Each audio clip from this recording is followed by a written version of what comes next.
नमस्कार. श्री स्वामी समर्थ. आज आहे रविवार. रविवारची सकाळ ही इतर दिवसापेक्षा थोडी शांत असते. कामाची गडबड नसते. थोडं निवांत वातावरण असतं. बाहेर जरी सगळं निवांत वातावरण होतं तरी आमच्याकडे गडबड होती ती बैठकीला जायची, सद्गुरूंच्या बैठकीची. दोघंही जणं बैठकीला जात होते. 8ची बैठक असते. ते दोघंजणं बैठकीला निघून गेल्यानंतर मी माझी सगळी मागची आवरावर सुरू केली. कारण बैठक 1 तासाचीच असते, त्यामुळे 1 तासामध्ये दोघंही परत येणार होते. त्या 1 तासात मला सगळं आवरायचं होतं. पण लगबगीनं मी हॉल, किचन, बेडरूम हे सगळं आवरून घेतलं. कचरा वगैरे सर्व काढून घेतला. त्यांची खेळणी, पसारा सगळं जागेवर लावायला सुरुवात केली.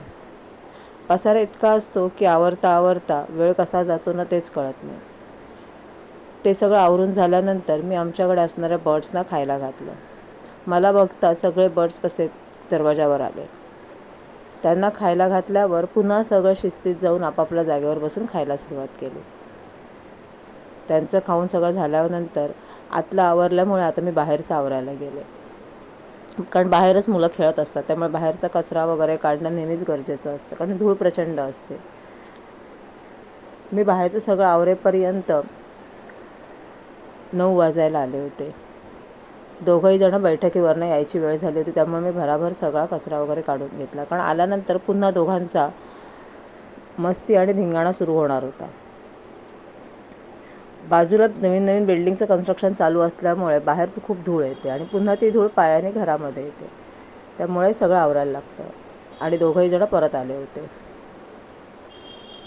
मी आतली लादी पुसून घेता दोघंही जणं बैठकीत झालेल्या कुठल्या बोधकथा सांगितल्या, बैठकीत काय सांगितलं हे सगळं मला सांगत होते. त्यांच्याशी गप्पा मारता मी माझं आतलं सर्व काम आवरत होते. कारण ह्या सगळ्या कामाच्या मध्येच माझी दळणं वगैरे सुद्धा मला लावून ते सुद्धा आवरायचं होतं. हे सगळं झाल्यानंतर आम्ही नाश्ता करायला बसलो.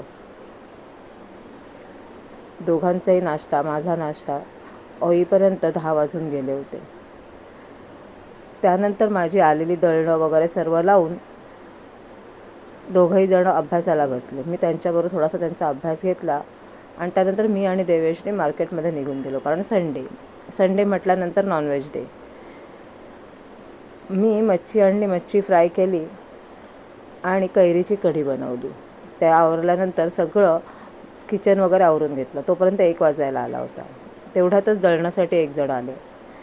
त्यांच्याकडचं दळण वगैरे घेऊन त्यांच्याशी बोलल्यावर लगेचच त्यांचं दळण मी लावायला घेतलं, कारण नाहीतर खूप उशीर होऊन जातो. 1:15 होऊन गेला होता आणि मिस्टरांचा फोन आला की ते येत आहेत म्हणून. तो तसं ऐकल्यावर दोघंही जण लिफ्टकडे धावत गेले होते, कारण बाबा काहीतरी खेळणं आणणार होते. त्यामुळे देवेश्री धावतच लिफ्टकडे गेली. त्यानंतर आम्ही दुपारी जेवून घेतलं. तोपर्यंत 2 वाजायला आले होते. जेवून सगळी मागची आवरावर करून संडेची दुपारची तरी सांगता झाली आणि सकाळी लवकर देवेश्रीने उठल्यामुळे दुपारी थोडंसं आम्ही आराम केला.